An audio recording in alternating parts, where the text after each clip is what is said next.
were contaminated with things like PCBs, PAHs, metals. And then also another probably motivator too is water that wasn't clean, I guess, or poor water quality if you're kind of into the more jargon. It was also too because basically there weren't a lot of natural areas in this particular part of the state, so that ended up being an issue for wildlife and also for fish too. So those are probably kind of the main issues, is just not a lot of habitat, poor water quality, and contaminated sediments.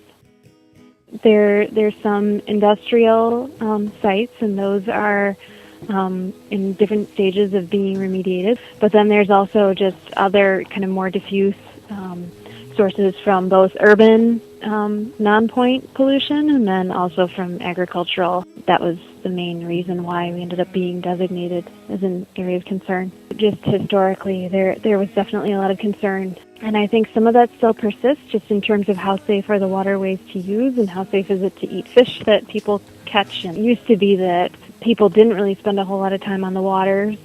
They weren't really seen as being very desirable. And in probably the last couple of decades is when we've really seen that turn around, so that being on the water ends up being a real amenity. I think that there's been a change in how the waterways have been perceived.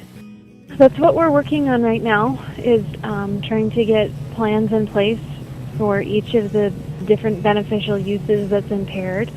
We're working on a couple of different fronts. So one is trying to get these contaminated sediments cleaned up, and that can be kind of a long process. We've identified areas that we know need to be cleaned up, and we're working on a pathway to cleaning those up.